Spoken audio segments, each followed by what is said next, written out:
Power is not inherited. It is claimed, even while trembling.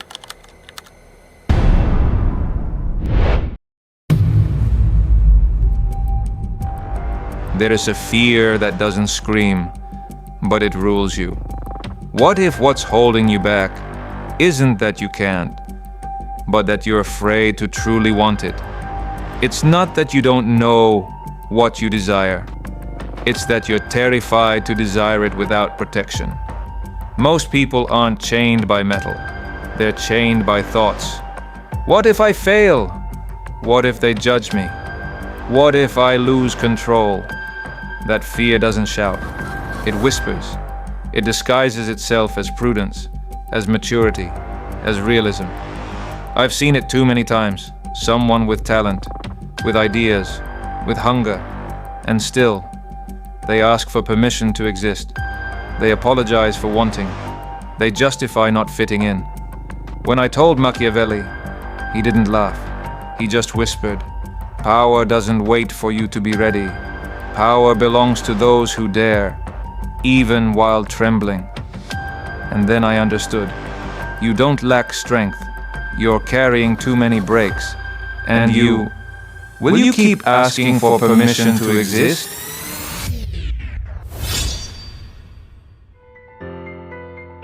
Have you ever said, "It's not the right time"? And how many times has the right time actually come? The mind is a master at disguising fear as logic. I don't have time. I need more preparation. It's not urgent right now. Polite lies. Lies that sound responsible. Lies applauded by others who are also stuck. Machiavelli told me, without hesitation, the one who waits for the perfect moment has already chosen to lose. Power doesn't reward the cautious. It rewards the one who moves, despite trembling. The one who acts without guarantees. The one who jumps in without a manual. Because if you're waiting for fear to disappear, you'll be waiting forever. And meanwhile, others, less prepared, less thoughtful, are already taking your place. Not because they're better, but because they stopped asking for permission. And you haven't. So tell me, how much longer will fear decide your life? You weren't born afraid to fly, or to speak, or to be seen. That fear, you learned it, you absorbed it, when someone mocked you, when you asked for something and were told, "You're too much," when you showed emotion, and someone raised an eyebrow. So you decided, better not to disturb, better not to shine too bright, better to fit in, and that better became an invisible cage.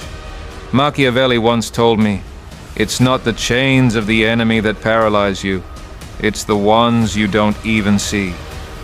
There are people who never raise their voice, not because they have nothing to say, but because the last time they did, someone made them feel guilty for it. That is the real limit, not what you can't do, but what you no longer even dare to imagine. So ask yourself, are you still living under rules you never chose?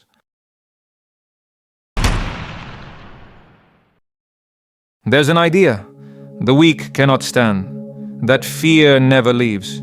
It only changes shape. There is no perfect moment. You won't wake up one day without doubt, without nerves, without emptiness. Those who act don't do it because they're fearless. They move through the tremble.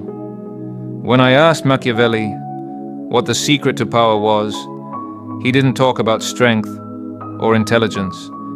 He simply said, the one who doesn't tremble no longer feels, but the one who trembles and still moves forward, that's who rules.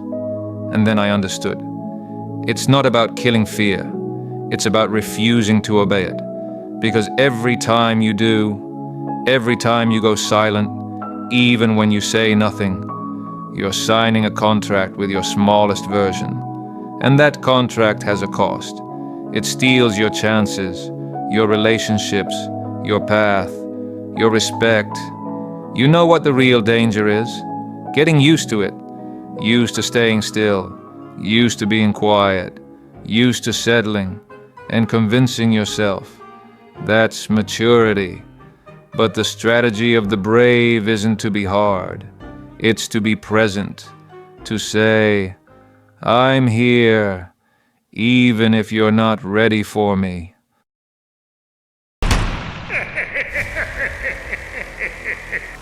I once saw a man laughing while everything burned. He wasn't laughing for pleasure. He was laughing because he no longer needed approval. Something inside him had broken. The need to be understood. And then I discovered something Machiavelli never wrote, but would have respected. The most feared power is the one that doesn't justify its existence. That man, chaotic, unpredictable, misunderstood, wasn't looking to be loved. He didn't fear being hated. He simply acted, and the world confused bowed before him, not in admiration, but in fear of what it couldn't control. Machiavelli would have understood. He knew chaos doesn't destroy power, it reveals it. And that's when I realized, some figures don't knock on the door. They break it down.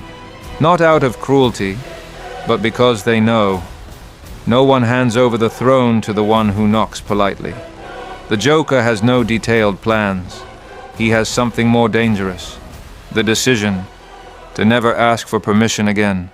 And you? Will you keep asking? Or will you build your own kingdom with no explanations? It's not the world that swallows you. It's your silence. Your "it's fine. You're just this once." Your "I can handle it." Every time you ignore that fire in your chest, every time you stay quiet while your soul screams, you're not being strong. You're giving up your territory. Machiavelli warned me, he who doesn't defend his borders first loses them in the mind, then in the world. Your boundaries are not walls.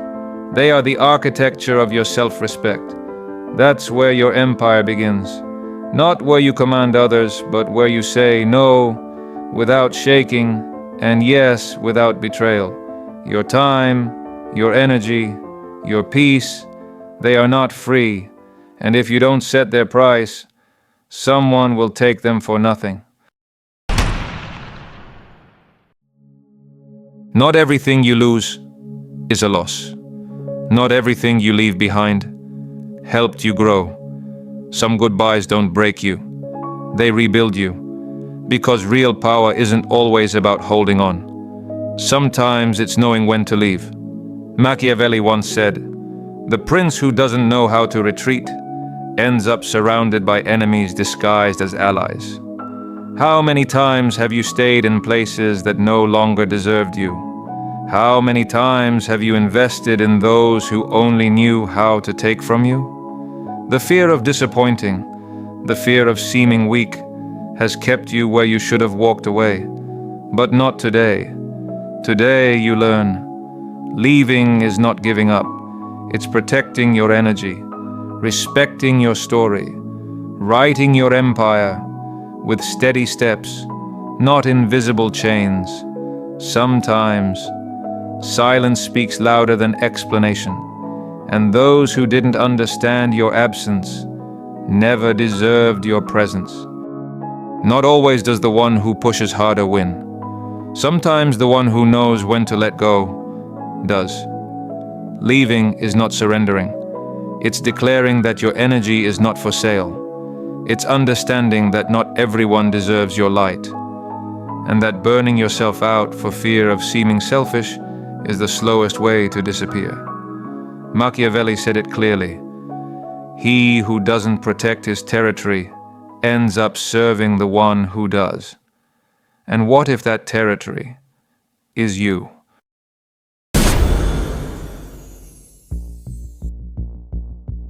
And then I saw him. He wasn't a philosopher. He wasn't a king. He was a man with a painted face and a broken laugh, sitting on a bench, staring at no one. The Joker didn't come to destroy. He came to ask, who would you be if you stopped pretending you have no shadow? Machiavelli didn't despise him. He would have admired him. He knew chaos can also be a strategy, when ruled by someone who no longer needs to be liked. This isn't a call to become cruel. It's a warning. If you don't define your own boundaries, the world will do it for you, and it will do it in its favor. Some disappear quietly. Others leave, only to return, wearing the crown. If this stirred something in you, don't ignore it. Share it with someone who still believes being good is enough. And if you're ready to speak to your shadow without fear, this is your place. Subscribe. We're not here to fake the light. We're here to understand the dark.